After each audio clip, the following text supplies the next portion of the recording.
అందరికీ నమస్కారం. Cube TV ప్రేక్షకులందరికీ శుభాదినాలు. నేను మీ భైరవదేవ శనిగల ఆస్ట్రాలజీ, న్యూమరాలజీ అండ్ ఫార్మిస్ట్రీ. సో మనం ఇప్పుడు ఏం చేస్తున్నామంటే జూలై మాసం యొక్క రాశి ఫలితాలను తెలుసుకుంటున్నాము. సో అందులో భాగంగా ఇప్పుడు మనం ధనస్సు రాశి వారి గురించి తెలుసుకుందాం. ఇంతవరకు మేషరాశి నుంచి మనకు వృశ్చిక రాశి వరకు తెలుసుకున్నాం. వాళ్ళకి ఏ విధంగా మంచి ఫలితాలు, చెడు ఫలితాలు తెలుసుకున్నాం. అలాగే ఇప్పుడు మనం ధనుసు రాశి గురించి తెలుసుకుందాం. ఈ ధనుసు రాశి వారికి ఈ జూలై మాసంలో ఎటువంటి ఫలితాలు ఉంటాయో మనం చూద్దాం. సో ప్రజెంట్ గ్రహస్థితిని మనం గమనిస్తాం. సో గ్రహస్థితి లగ్నంలో ఎవరు లేరు. లగ్నాధిపతి ఎక్కడున్నాడు? 6వ స్థానంలో ఉన్నాడు గురువు. తర్వాత వచ్చేసి 3వ స్థానంలో శని రెట్రోగ్రేడ్లో ఉన్నాడు. ఇంతవరకు మంచి ఫలితాన్ని ఇవ్వలేదు, కానీ ఇప్పుడు మంచి ఫలితాన్ని ఇస్తాడు శనేశ్వరుడు. ఎందుకంటే రెట్రోగ్రేడ్లో ఉన్నాడు. ఈ లగ్నానికి యోగకారకుడు కాదు కాబట్టి మంచి ఉచ్చస్థితిలో ఉన్నాడు. ఇక్కడ ఉచ్చస్థితిలో ఉండి రెట్రోగ్రేడ్లో అయ్యాడు. అలాగే 4వ స్థానంలో రాహు ఉన్నాడు. 5వ స్థానంలో వచ్చేసి చంద్ర కుజుడు ఉన్నారు. కుజుడు 13 వరకు ఉంటాడు, ఈ మేషంలో ఉంటాడు. తర్వాత వృషభంలోకి గురువుని చేరబోతున్నాడు. గురువు ఎప్పటి నుండో అక్కడే ఉన్నాడు. అలాగే తర్వాత వచ్చేసి 6వ స్థానంలో గురువు, 7వ స్థానంలో రవి శుక్రులు ఉన్నారు. అలాగే 8వ స్థానంలో బుధుడు ఉన్నాడు. 9వ స్థానంలో ఈ లగ్నాధిపతి, ఈ రాశ్యాధిపతి ఎవరైతే ఉన్నాడైనా శనేశ్వరుడితో కలిసి ఈ నెల 15 వరకు ఉండి తర్వాత బుధుడితో కలవబోతున్నాడు. తర్వాత 10లో కేతు ఉన్నాడు. అలాగే చూసుకుంటే 11లో ఈ రాశ్యాధిపతి శుక్రుడు కూడా మనకి ఇక్కడ రవితోనే ఉన్నాడు 7వ స్థానంలో. ఇక్కడ వచ్చేసి వృచ్చికము, ఈ రాశ్యాధిపతి వచ్చేసి కుజుడు 5వ స్థానంలో ఉన్నాడు అనమాట. ఇది యొక్క గ్రహస్థితి. సో ఈ గ్రహస్థితిని చూసుకున్నట్లయితే ఇలా ఉంది. ఇప్పుడు ఏంటంటే ధనస్సు రాశి వారికి శనేశ్వరుడు ఆల్రెడీ ఏలినాడు శని కంప్లీట్ అయిపోయింది. శనేశ్వరుడు 3వ ప్లేస్లో ఉన్నాడు. ఇంతవరకు వీళ్ళు ఏంటంటే ఇంతకుముందు ఒకవేళ జాబుల కోసం చూస్తూ ఉంటారనమాట. అటువంటి వారికి ఈ 135 రోజుల్లో జాబులు వచ్చే ఛాన్సెస్ కనబడుతున్నాయి. శని యోగిస్తాడనమాట. 4వ స్థానంలో రాహు ఉన్నాడు. 4వ స్థానంలో రాహు ఉంటే కొంచెం తల్లికి సంబంధించిన వాటిలో జాగ్రత్తగా ఉండాలి. అంటే ఈ రాశ్యాధిపతులు ఎవరైతే ఉంటారో ఈ ధనుసు రాశి వారు తల్లికి ఏదైనా అనారోగ్యం వచ్చినట్టయితే వెంటనే చూపించుకోండి. తల్లికి సంబంధించిన విషయాల్లో జాగ్రత్తగా ఉండండి. అలాగే విద్యార్థులు ఎవరైతే ఉంటారో విద్యార్థులు టెక్నికల్ రిలేటెడ్ వాటికి వెళ్ళిపోయే ఛాన్సెస్ కనపడుతున్నాయి. అటువంటి వాటిలో జాబ్ వచ్చే ఛాన్సెస్ కనపడుతున్నాయి. సో విద్యార్థులకి చాలా బాగా ఉంటుందని చెప్పొచ్చు. ఎందుకంటే ఈ ధనస్సు రాశి అధిపతి 6లో ఉన్నాడు. అటువంటి రాశి రాహు 4వ స్థానంలో ఉన్నాడు అనమాట. అంటే ఈ లగ్నానికి రాహు యోగకారకుడు కాదు. అయినప్పటికీ కూడా ఏమవుతుందంటే రాహు మీనంలో ఉన్నప్పుడు కొంచెం మంచి స్థితిని ఇచ్చే ఛాన్సెస్ కనపడుతున్నాయి అనమాట. అలాగే పంచమంలో చంద్రుడు ఉన్నాడు. అలాగే కుజుడు ఉన్నాడు అనమాట. పంచమంలో కుజుడు ఉండడం అనేది ఏమవుతుందంటే చాలా మంచి స్థితి అని చెప్పొచ్చు అనమాట.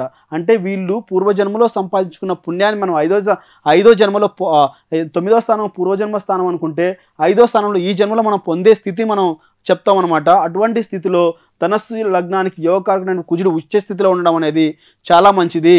అంటే వీళ్ళు ఎలాంటి స్థితి ఉంటుంది అంటే పంచమంలో భక్తి మార్గాలు సందర్శించే ఛాన్సెస్ కనపడుతున్నాయి. అంటే ఇన్ కేసు ఈ ధనస్సు రాశిలో ఉన్న పోలీస్ ఉద్యోగస్తులకి, అలాగే మిలిటరీ వాళ్ళకి, తర్వాత వచ్చేసి అంటే డిఫెన్స్ వాళ్ళకి, ఇటువంటి వాళ్ళకి చాలా చాలా బాగుంటుందన్నమాట. అంటే ధనుసు లగ్నం అయి ఉండి అటువంటి వారికి ఈ కుజుడు మంచి యోగకారకుడు, మంచి స్థితిని కలిగిస్తాడనమాట. అలాగే గురువు 6వ స్థానంలో ఉన్నాడు. 6వ స్థానంలో లగ్నాధిపతి 6వ స్థానం అనేది చాలా మంచిది కాదు. ఎందుకంటే గురువు ఇక్కడ ఏం చేస్తాడు అంటే శత్రు రోగ రుణస్థానాల్లో ఎప్పటికైనా మనం 6వ స్థానం అనేది శత్రు రోగ రుణస్థానం అంటాం. ఇటువంటి రుణస్థానంలో మంచి శుభగ్రహం అయినటువంటి గ్రహము గురువు, లగ్నాధిపతి అయినటువంటి గురువు లగ్నంలో అటువంటి 6వ స్థితిలో ఉండడం అనేది అది కొంచెం మంచి స్థితి కాదని మనం చెప్పచ్చు అనమాట. అయినా కానీ గురువు ఎక్కడున్నా మంచిగానే ఇస్తాడు కాబట్టి శత్రువులు అణిగిపోతారు, అంటే పేరు ప్రతిష్టలు పొందుతారు.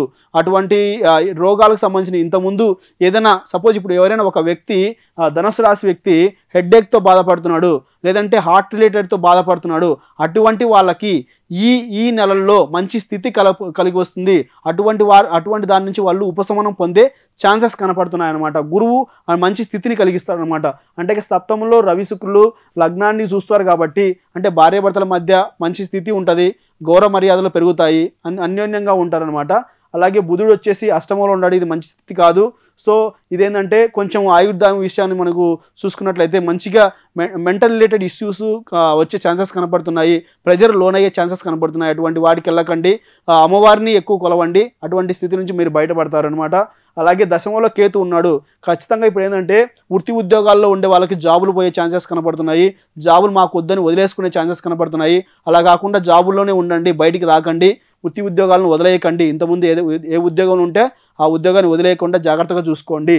అలాగే ఇప్పుడు వచ్చేసి మనకు లాభంలో లాభాధిపతి శుక్రుడు కూడా రవితో ఉన్నాడు, అది మంచిదే. ఇక మనం చూసుకున్నట్లయితే వ్యయాధిపతి కుజుడు మన 5వ స్థానంలో ఉన్నాడు కాబట్టి ఈ లగ్నానికి యోగకాడు కాబట్టి అంత వ్యయం కూడా తక్కువ అవుతుందని మనం చెప్పొచ్చు అనమాట. సో ఇది మనకు జూలై మాసంలో ధనుసు రాశి వారికి ఫలితాలు అనమాట. వీళ్ళు ఏం చేయాలంటే ప్రతిరోజు సూర్య నమస్కారం చేయాలా, అలాగే అమ్మవారిని బాగా కొలిసినట్టయితే ఇంకా మంచి ఫలితాన్ని పొందుతారు. నమస్కారం. నెక్స్ట్ మనం వచ్చేసి మకర రాశి వారికి ఏ విధంగా ఉంటుందని ఈ జూలై మాసంలో తెలుసుకుందాం. ధన్యవాదాలు. ఇప్పుడు ఆపరేషన్ లేకుండానే మోకాళ్లకు ప్లాస్మా ట్రీట్మెంట్, మీ ఆర్థోపెడిక్ సమస్యలన్నిటికీ రోబోటిక్ టెక్నాలజీ ద్వారా తక్కువ ఖర్చుతో శాశ్వత పరిష్కారం, ఫ్రీ కన్సల్టేషన్, ప్రతి ట్రీట్మెంట్ పై 20% డిస్కౌంట్. ఈ ఆఫర్ కొద్ది రోజులు మాత్రమే, త్వరపడండి. V9 hospitals 9281465842.